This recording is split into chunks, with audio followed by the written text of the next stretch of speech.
O nosso convidado de hoje é o Dr. Maílson da Nóbrega, economista, ex-ministro da Fazenda, e uma relação fantástica que nós nos vamos colocar aqui, assim não acaba o tempo do seu currículo. É um prazer tê-lo conosco. Obrigado, Cury. Prazer revê-lo.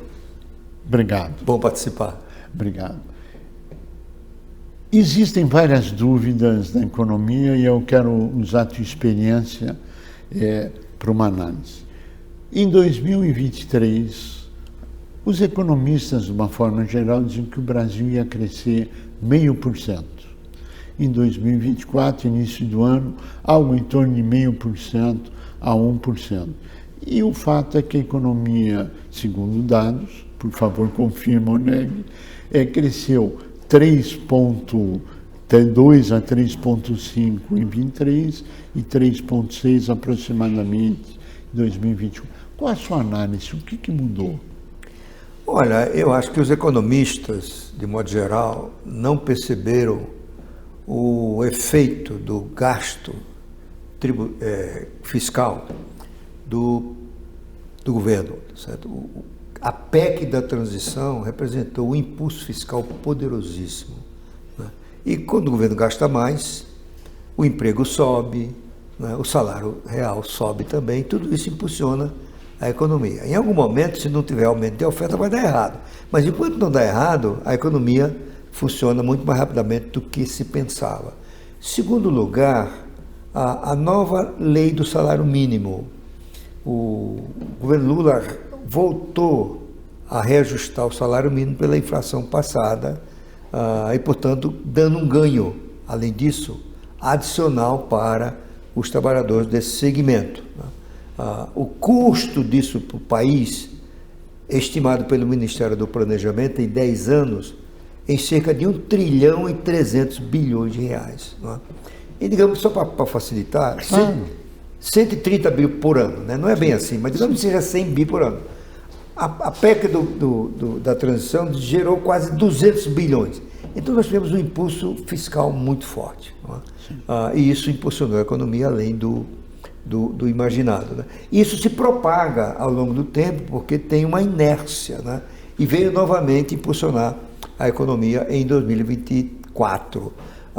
Tudo indica que o impulso está diminuindo. No lado fiscal, o governo está numa quadra de fazer cortes, e no salário mínimo ele limitou a velocidade, né? Em vez de ser pelo crescimento do PIB, reajuste do salário mínimo, será pelo fator do arcabouço fiscal, que é o máximo de 2,5% de crescimento acima da inflação, né?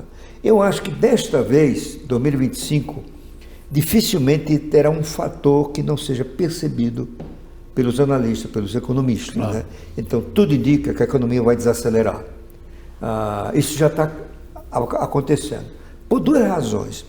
Em primeiro lugar, porque o impulso fiscal se exauriu, né? Não é o governo agora que vai gerar atividade econômica.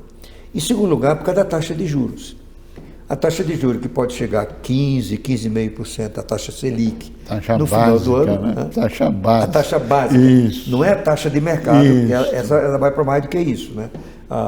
E isso gera uma política monetária restritiva, isto é, isso desacelera o consumo. Altamente. Porque o crédito fica mais caro, as pessoas não comparecem ao banco para ter um empréstimo imobiliário, comprar um carro, tudo isso vai desacelerar. E já os primeiros sinais disso já estão presentes na estatística recente divulgada pelo Banco Central, que o crédito está perdendo fôlego.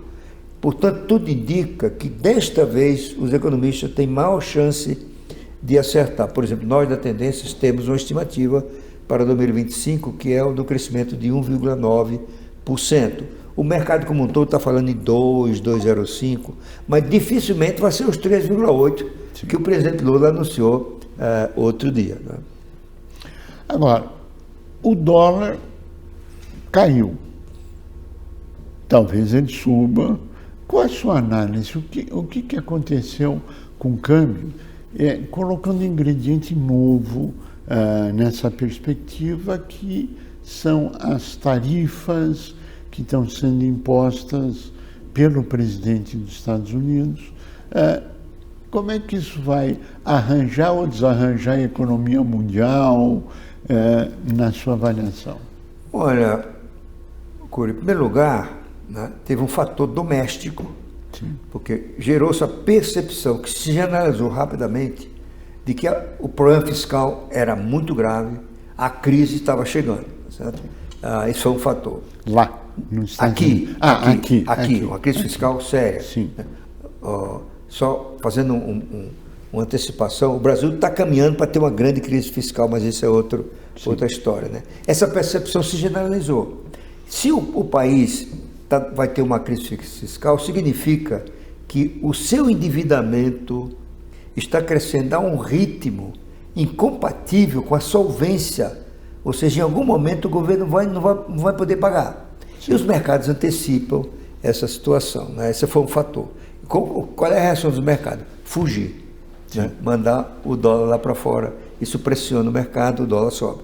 O segundo foi a expectativa em relação ao governo Trump, ou seja, as promessas dele de um tarifaço, chama assim, tarifas a perder de vista, redução de tributos significa pressão no déficit público, e a deportação de 11 a 15 milhões de trabalhadores não documentados ou ilegais, né? Tudo isso afetaria o mercado de trabalho. Claro. Por exemplo, metade dos trabalhadores na agricultura americana é constituída de ilegais, tá certo? Sim. Na Califórnia chega a 2/3. Isso tudo, qual é a expectativa? O mercado de trabalho vai ficar apertado, daqui a pouco não tem gente para a construção civil, esse pessoal também trabalha na construção civil, a Califórnia não vai colher as suas frutas, as suas verduras, a não ser que pague salário mais alto. Tudo isso impulsiona, aquece o mercado de trabalho, significa inflação. E aí... Nos Estados Unidos. Nos Estados Unidos. A inflação nos Estados Unidos significa que o Banco Central americano, o Fed, em algum momento vai aumentar a taxa de juros. Os mercados antecipam isso, saem do Brasil para aplicar dinheiro lá nos Estados Unidos, isso impulsiona o dólar. O que desmontou tudo isso? Dois fatores. Primeiro, o início do governo Trump não foi tão forte nessa questão tarifária, não deu ainda o sinal de como vai ser na questão dos impostos. Então as pessoas, apostamos numa coisa que não aconteceu, vamos desfazer a nossa posição. Então volta para o Brasil. A segunda é que, olha, tem uma crise, mas está longe ainda de acontecer. Então você gera um efeito em cadeia em que as pessoas, os investidores, desfazem as posições que tinham sido feitas e aí o dólar perde força na economia brasileira, né? O que não significa que não vai ganhar. Não, certo? Claro. Daqui a pouco, se a crise vier mesmo, se o Trump implementar o que ele prometeu, nós vamos ter uma coisa parecida com o que tivemos no segunda quinzena do mês de dezembro passado. Bom, dizem que crise é sinônimo de oportunidade, pelo menos é o que os chineses dizem. O Brasil está num momento de crise que pode trazer oportunidade ou não na experiência, a sua avaliação? Olha, como eu disse aqui, o Brasil caminha para uma grande crise fiscal. Sim. Porque nós temos um sistema orçamentário absolutamente inviável, sem paralelo no planeta. 96% dos gastos primários federais são obrigatórios. Tem a ver com... Amarrado na Constituição? Na Constituição, em alguns casos em leis mesmo, sim, mas na maioria é a Constituição. Okay. Então, são 6 grupos de despesa que compõem esse universo obrigatório, que são Previdência. A Previdência é mais da metade do gasto primário da União, em torno de 53% quando se inclui o benefício de prestação continuada. Saúde, o gasto de saúde é vinculado à arrecadação. Educação, a mesma coisa, não é? O gasto de pessoal, praticamente todo mundo é estável. E o governo Lula criou um piso de investimento. Então, tudo isso junto dá 96%. Se você considerar só os gastos sociais, Previdência, Bolsa Família, Saúde, Educação, isso dá 88% do total. Então, esse sistema é inviável. Sim. Então, o que acontece? Isso vai gerando uma rigidez e um estreitamento da disponibilidade de recursos para tocar o governo. para investir, para financiar os estudantes que vão fazer doutorado e mestrado no exterior, para financiar as atividades das Forças Armadas, do Judiciário e tudo mais, né? Então, esse espaço está diminuindo cada vez mais. E um belo dia, alguém vai perceber, ou o mercado perceberá, que isso é inviável. Porque qual é a consequência disso tudo? O governo não tem como impedir que a relação entre a dívida pública e o PIB, que é o principal indicador de solvência de um país, continue aumentando. Por exemplo, essa relação, quando o governo Lula III começou, era 71,7%. A estimativa é que vai ser 84,7% no quarto ano, ou seja, um incremento de 13 pontos de percentagem em 4 anos. E tende a continuar subindo. E aí os mercados vão dizer, vai chegar um ponto que não pode pagar. Não é?